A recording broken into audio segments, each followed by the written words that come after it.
Dans l'actualité de ce 13 février, le président de la transition malienne en visite au Burkina, Bandao et Roch-Marc Christian Kaboré ont eu un tête-à-tête d'environ 1 heure au palais de Kosiam. Ils ont notamment évoqué les préparatifs du sommet du G5 Sahel de N'Djamena. La sécurité était donc au cœur des discussions.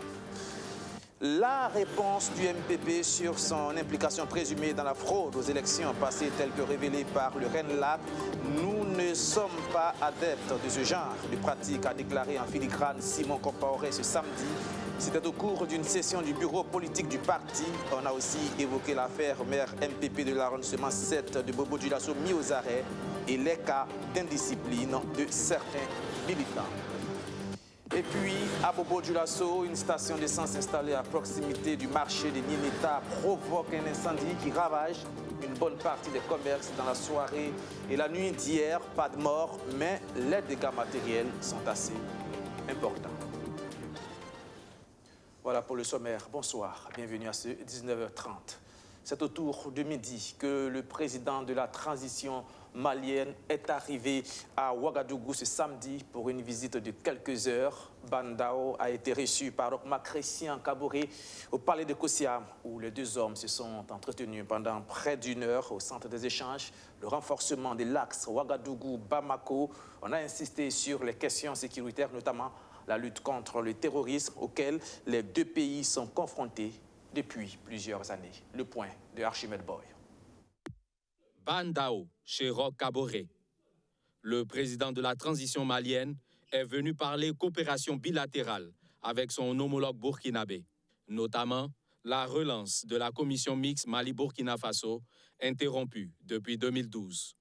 Mon frère et ami, le ministre Zeni, qui est là, nous allons prendre les dispositions afin que cette commission mixte de coopération puisse se tenir le plus rapidement possible. Parce que entre le Mali et le Burkina Faso, vous imaginez, deux pays frères et voisins, il y a beaucoup d'accords qui existent déjà entre nous, mais nous avons beaucoup d'accords sur la table et qui attendent donc d'être examinés par cette commission mixte afin donc de renforcer encore l'intégration entre nos deux pays. Réunis au sein du G5 Sahel, les deux pays font face à la menace terroriste. C'est pourquoi la question sécuritaire s'est invitée au menu des échanges avec en ligne de mire le prochain sommet du G5 Sahel à N'Djamena au Tchad. Voilà quelques années que nous avons engagé la lutte contre le terrorisme dans le cadre du G5 Sahel et avec chaque pays aussi pris individuellement. Et ça fait 1 an aussi que nous avons eu le sommet de Pau avec des accords et une feuille de route. N'Djamena va être l'occasion d'examiner, de faire le bilan plutôt de cette feuille de route de Pau et voir comment est-ce qu'on peut réorienter la lutte contre le terrorisme à travers notre espace. Dans le contexte sécuritaire actuel, le sommet de N'Djamena devrait confirmer le maintien de la force française Barkhane en dépit des critiques qui réclament son retrait.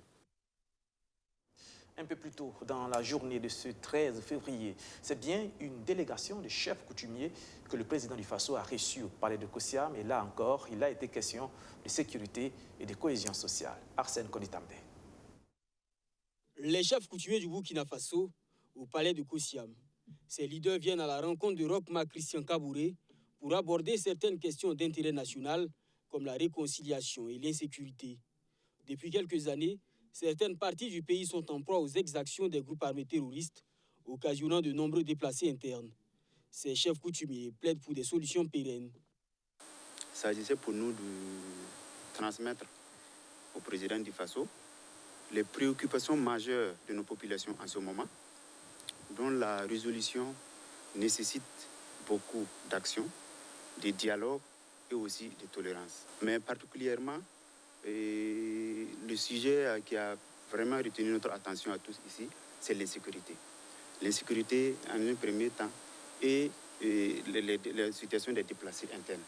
Alors nous avons évoqué avec le chef de l'État la possibilité de faire en sorte que la population puisse regagner leur territoire où ils ont quitté depuis un certain bout de temps, qui nous crée pas mal de problèmes. Cette visite avait entre autres objectif de féliciter le président Roch Marc Christian Kabouré pour sa réélection en novembre dernier à la tête du pays. Ses chefs lui ont présenté leurs vœux de succès pour ce nouveau quinquennat.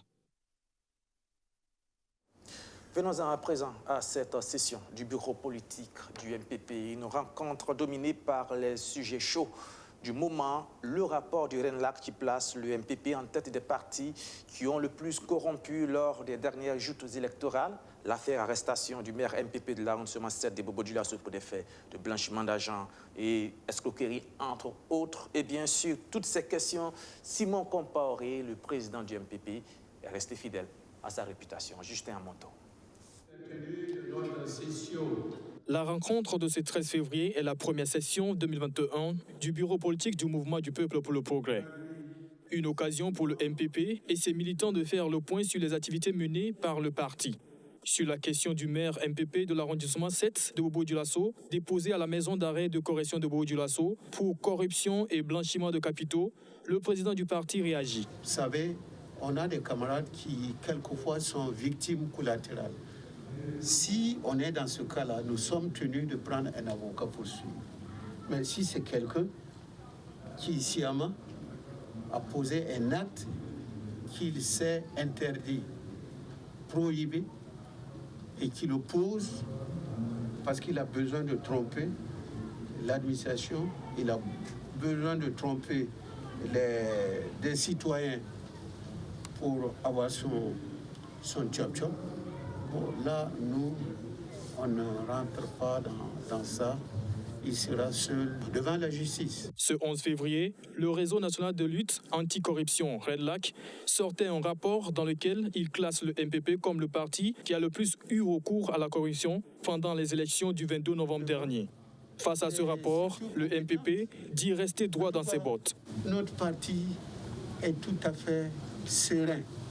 Et partout où on va nous appeler par rapport à ce rapport-là, nous allons répondre et la tête haute.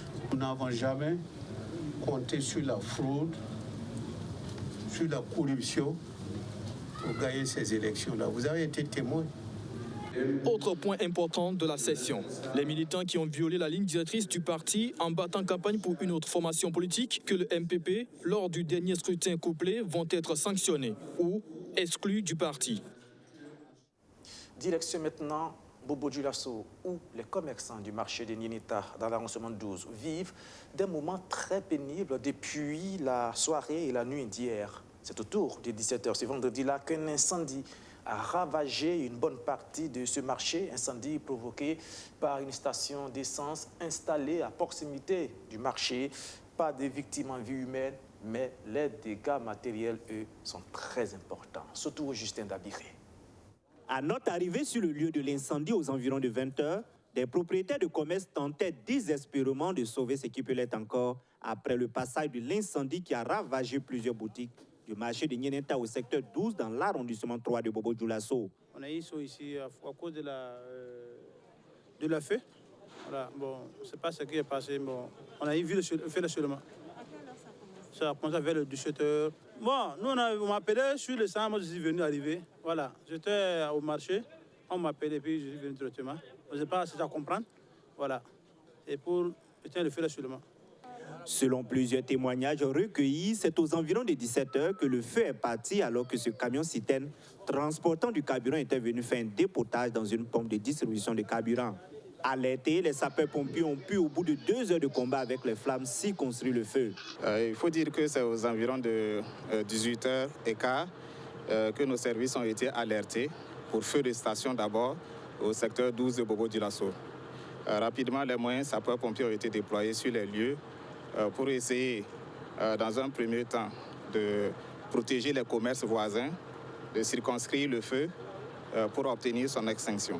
Il faut dire que, fort heureusement, il n'y a pas eu de victimes, mais les dégâts matériels sont considérables. Beaucoup de commerces ont été endommagés, il y a eu beaucoup de matériel consumé, beaucoup d'édifices qui ont été fragilisés par cet incendie-là.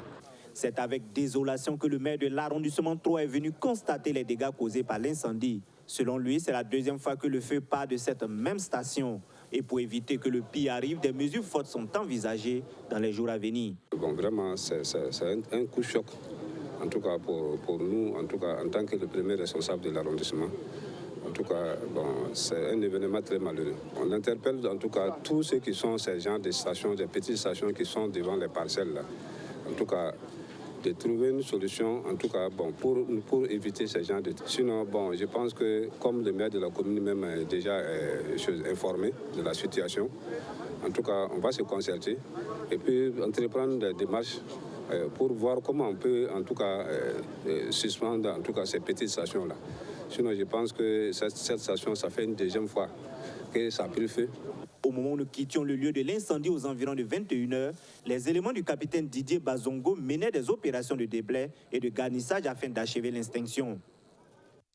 De la théorie à la pratique, voilà comment on pourrait qualifier cet exercice auquel ont été soumis plusieurs élèves issus d'une dizaine d'écoles techniques de Ouagadougou. La construction des murs de clôture, un exercice dont le résultat pourrait être d'utilité publique, une raison de plus pour que ces apprenants que vous allez voir fassent preuve d'assez de détermination. Majid Bakwa. La direction régionale de l'enseignement post-primaire et secondaire du centre aura bientôt une clôture. Et ce, grâce aux élèves de 11 établissements techniques de la ville de Ouagadougou. Tous en génie civil, ces élèves apportent leur contribution technique et leur main d'œuvre à la clôture de cette infrastructure, devenue un dépotoir. Tracé topographique, fabrication de ferraillage ou encore installation de coffrage pour les bétons. Ici, on y retrouve tous les dispositifs formels d'un chantier.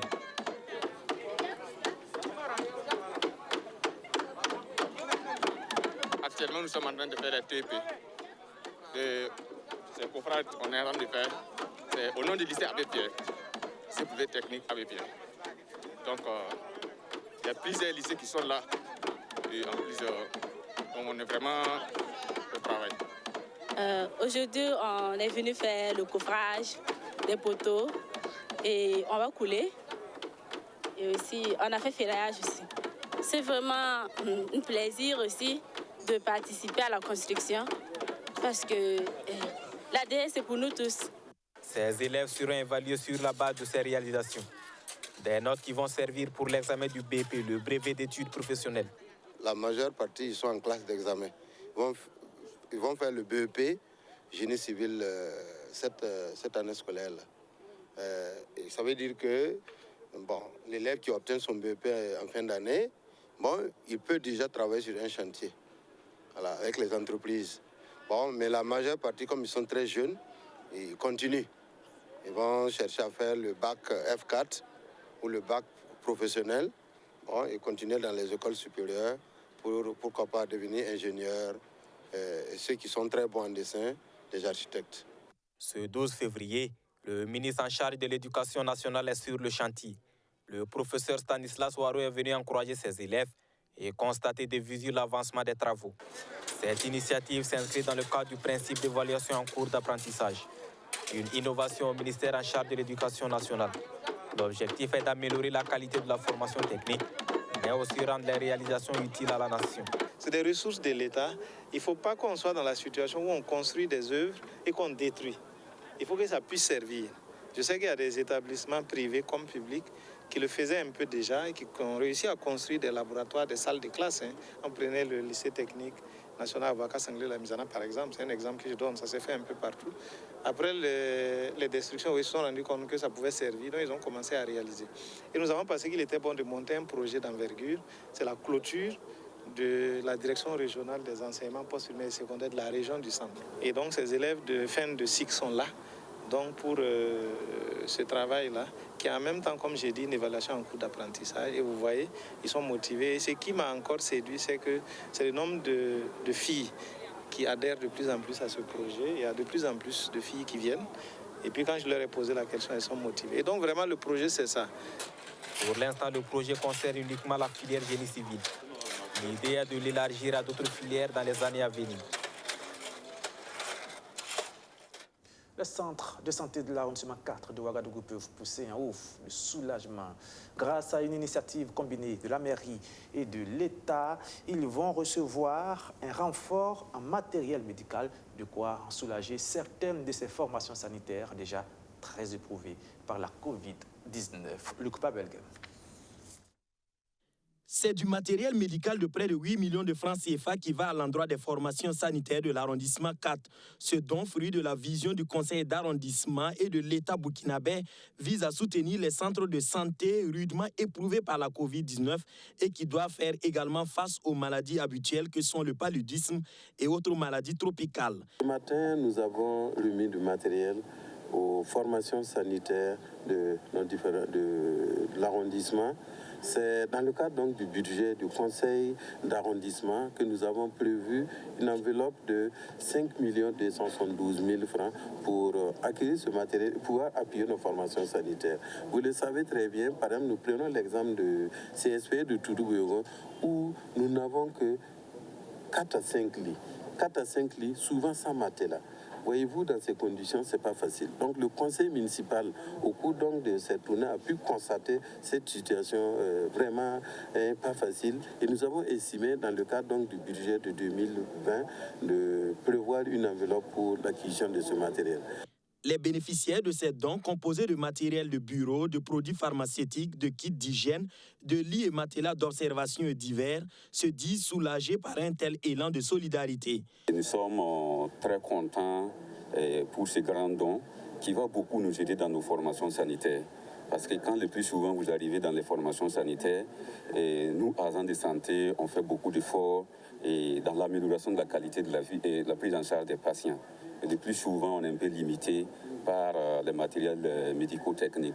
Donc, on peut dire que ces dons de matériel vont vraiment beaucoup nous aider dans l'amélioration de la qualité de la prise en charge de nos patients. Un peu plus de 2 millions de francs CFA de l'État burkinabé et 5 250 000 francs sur fonds propres ont servi à acquérir le matériel ainsi remis.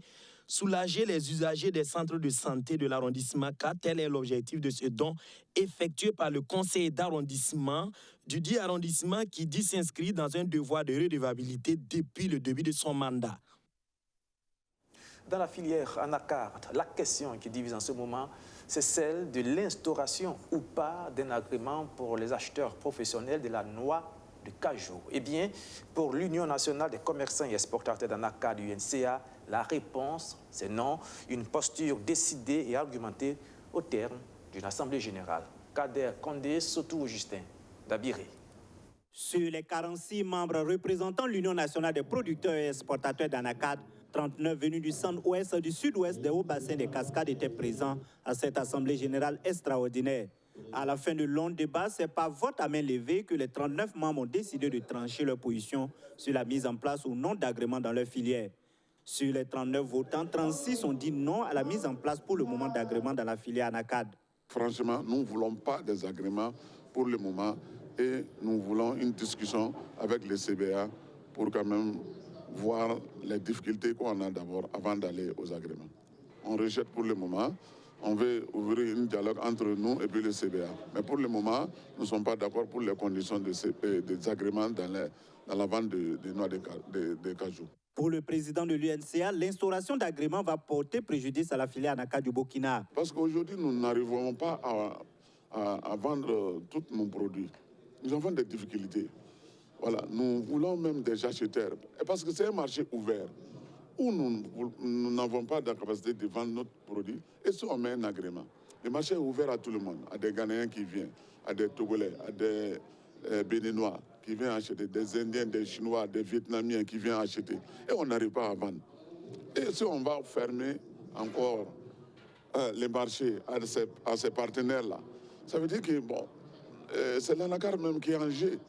Voilà, le revenu des producteurs vont diminuer. Porte-parole d'un groupe d'acteurs de la filière anacarde qui soutient la mise en place d'agréments, Siaka Ouattara, membre du bureau de l'UNCA, reste toujours sur sa position, malgré son vote contre la suspension pour le moment de la mise en place d'agréments. Moi, je garde toujours ma position. Disons que nous sommes ensemble, parce que quand vous êtes nombreux pour faire quelque chose, donc disons il faut parler d'une même voix. Ils n'ont pas refusé de prendre l'agrément. Ils n'ont pas dit qu'ils ne veulent pas d'agrément. Ils disent seulement de donner le temps à ce qu'ils puissent faire l'agrément. Sinon, ils n'ont jamais dit qu'ils ne veulent pas. Donc ça fait que ça n'a pas été un refus, donc ça fait que non, ce n'est pas un problème. Comme l'agrément n'était même pas programmé cette année déjà, je me dis que c'est un acquis, ce n'est pas un problème, il n'y a pas de problème pour ça. Je suis sur ma position d'agrément. Moi, je trouve que l'agrément a toujours été une bonne chose. Bon, s'il y a des gens qui sont pour, peut-être une seule personne ou deux personnes qui sont pour, mais ces gens-là aussi, bon, on ne sait pas comment... Bon, ils étaient avec nous avant la prise de première décision au conseil d'administration, qu'ils n'étaient pas partants, mais à nos grandes surprises, on les a vus dans une conférence de presse qu'ils sont pour, au nom de l'INCA, alors que, bon, ce n'était pas la décision de l'INCA, c'était ses propres intérêts. Aux dernières nouvelles, Siaka Ouattara a été suspendu par le bureau de l'UNCA en raison, selon le président de l'UNCA, du non-respect des décisions du conseil d'administration pour la tenue de sa conférence de presse de soutien à la mise en place d'agréments au nom de l'UNCA organisée le 3 février 2021 et pour toujours, selon le président de l'UNCA, incitation à la violence contre l'organisation. Le ministre de l'Environnement dans les locaux du FIE, le Fonds d'intervention pour l'environnement. Siméon Sawadogo est en tournée dans les directions de son département ministériel, histoire de mobiliser toutes les énergies et d'encourager ses collaborateurs pour l'atteinte des objectifs communs. Majid Bakoua. Le FIE, le Fonds d'intervention pour l'environnement dans son ensemble, est expliqué ici au tout nouveau ministre de l'Environnement, de l'économie verte et du changement climatique. Créé en 2013, ce fonds intervient dans 6 régions du Burkina Faso. Sa mission est de mobiliser des ressources au plan national et international au profit des projets environnementaux. Donc nous avons présenté ces missions à Monsieur le ministre de l'Environnement, de l'économie verte et du changement climatique. Il nous a écoutés, il nous a encouragés à poursuivre la dynamique qui est d'amener le FIE à être un instrument financier à l'horizon 2025, bien sûr, capable de fédérer l'ensemble des fonds au niveau national, de mobiliser les ressources au niveau national et au niveau international pour assurer la politique du gouvernement en matière de financement des actions de préservation de l'environnement et de lutte contre les changements climatiques. 6 ans après sa création, le FIE fait plusieurs réalisations sur le terrain. Il s'agit entre autres de la préservation de milliers d'hectares de forêts, de la construction de nombreuses infrastructures socio-économiques et la création d'emplois pour la réduction de la pauvreté. Ce fonds permet de recevoir l'ensemble de ces apports, également de recevoir les efforts faits par le gouvernement afin de pouvoir, dans un premier temps, travailler à aider les structures publiques, deuxièmement, à aider les collectivités, troisièmement, à aider les secteurs privés. Donc, comme je le dis, les investissements sur l'environnement génèrent également des ressources. Donc je pense qu'il faut que les gens là comprennent cela et effectivement s'y engagent.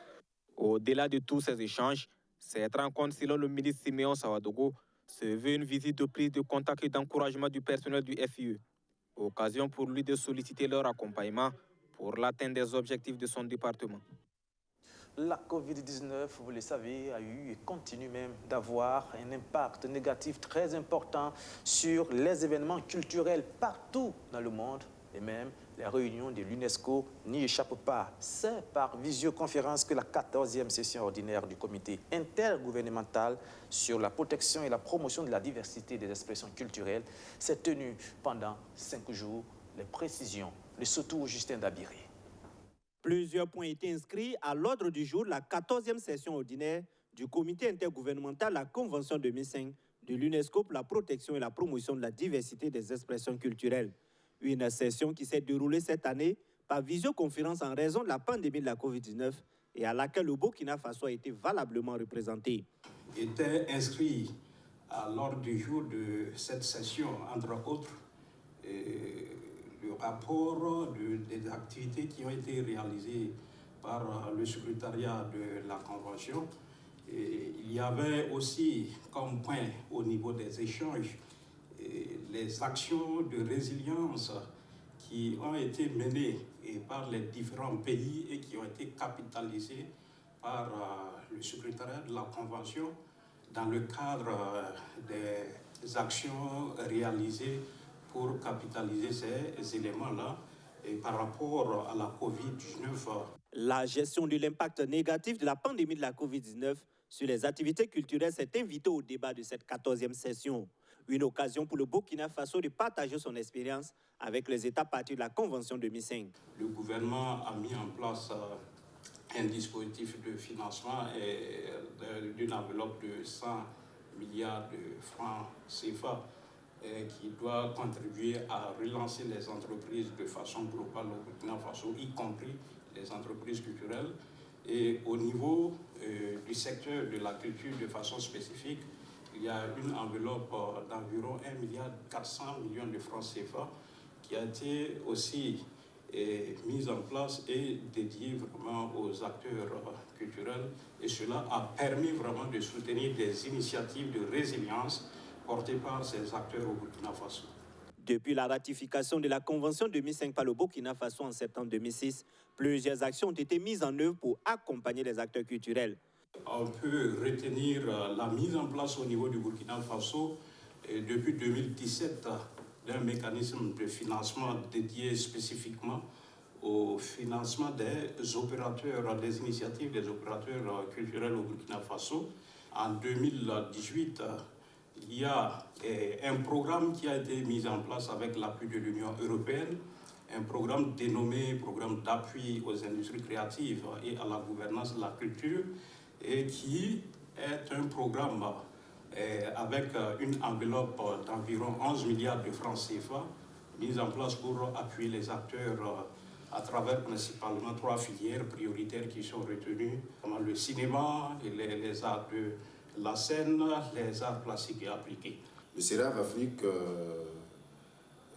à l'occasion de cette session, a partagé un peu ses expériences en matière de suivi de la mise en œuvre de la Convention au niveau de la région Afrique, puisque notre vocation étant régionale, il s'agit de travailler avec les États.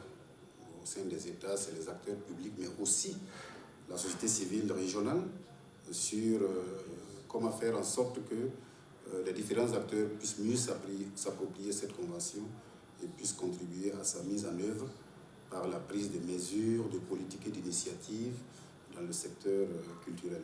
Le Burkina Faso est présenté comme un bon élève à l'UNESCO en raison de ses actions pour la protection et la promotion de la diversité des expressions culturelles. Le point contact national, le DG du CERAV Afrique, un cadre du ministère de la Culture et le président de la Confédération nationale de la culture ont été les représentants du Burkina Faso à cette 14e session. Cette équipe a été assistée par la délégation permanente du Burkina Faso auprès de l'UNESCO, dirigée par l'ambassadeur du Burkina, Alain-Francis Gustave Ilboudo. Et pour terminer, cet exercice d'échange franc mais apaisé entre le Fonds de développement culturel et touristique et l'Union des professionnels du textile, de l'habillement et de la couture. Au cœur des discussions, les conditions d'obtention par les acteurs de la mode d'un financement du FDCT. Abdelaziz Assari. Chacun prend note, car le sujet abordé ici revêt une importance capitale pour ces acteurs de la mode. Il s'agit des sources de financement existantes pour accompagner leur secteur d'activité. Au Burkina Faso, le Fonds de développement culturel et touristique FDCT a été mis en place depuis 2016, mais la plupart de ces acteurs de la mode disent ignorer comment en bénéficier. Qui est éligible? Qui peut aller chercher le crédit là? Et comment il doit faire pour avoir le crédit là? Voilà, moi c'est ma question terre à terre quoi. Voilà, l'argent c'est vrai, ça est quelque part. Mais comment on fait pour aller prendre? Voilà, s'il y a des documents, peut-être que c'est, je sais pas. Vraiment, il faut qu'ils nous disent comment ça peut, qu'est-ce qui peut nous favoriser à avoir facilement, surtout eux de leur côté, là, le Fonds de culture du développement. Réponse immédiate des responsables du FDCT. Toutes les associations et entreprises évoluant dans le domaine de la mode peuvent bénéficier du fonds, mais elles doivent respecter certains critères. Pour une association, il faut avoir un récépissé à jour, c'est-à-dire un récépissé délivré sur la loi 064. Et pour une entreprise, il faut avoir les différents papiers délivrés par le ministère du Commerce qui prouvent que nous sommes une entreprise, tels que le UFU, le RCCM, et le document de la CNSS, etc. Selon le FDCT, le prêt concerne les entreprises. La subvention, quant à elle, concerne seulement les associations qui disposent d'au moins un projet. Chacun travaille dans son côté, mais vous vous êtes mis en association pour vous aider. Dans le cadre de votre association, là, vous pouvez avoir un projet. Ça, ce n'est pas le prêt. Ça, c'est la subvention. Ça, c'est quand c'est toi-même, en tant qu'entreprise, tu veux venir prendre l'argent, ça, c'est le prêt. Si c'est au nom de votre association, c'est la subvention que vous demandez. Voilà, ça peut, vous pouvez prendre la subvention pour vous former, pour faire d'autres choses. Là, il n'y a pas de problème. Cette rencontre d'échange entre le Fonds de développement culturel et touristique et les acteurs de la mode s'inscrit dans le cadre de la première édition des RAMOD, retrouvailles des acteurs de la mode du Burkina Faso. Une initiative de l'UPROTEX, l'Union des professionnels du textile, de l'habillement et de la couture. Pour asseoir une mode solide, c'est ce que nous on pense à Hyprotest, il faut vraiment rassembler les acteurs. Alors, donc l'idée du RAMOD, c'est vraiment réunir tous les acteurs de la mode au Burkina Faso autour d'un thème que vous voyez. Nous avons parlé d'un thème qui est vraiment d'actualité. Et nous voulons vraiment que ces acteurs-là comprennent que le rassemblement peut nous permettre d'aller plus loin dans l'émergence de nos activités. Les RAMOD, retrouvailles des acteurs de la mode du Burkina Faso, qui a ouvert ses portes ce 11 février, va se tendre sur 2 jours. Des séances aérobiques et un don aux déplacés internes sont entre autres les activités prévues. Et c'est sur ces images que prend fin ce journal. Merci de l'avoir suivi. Et puis, on se donne rendez-vous dans 15 jours. Au revoir, bon week-end. Que Dieu vous bénisse.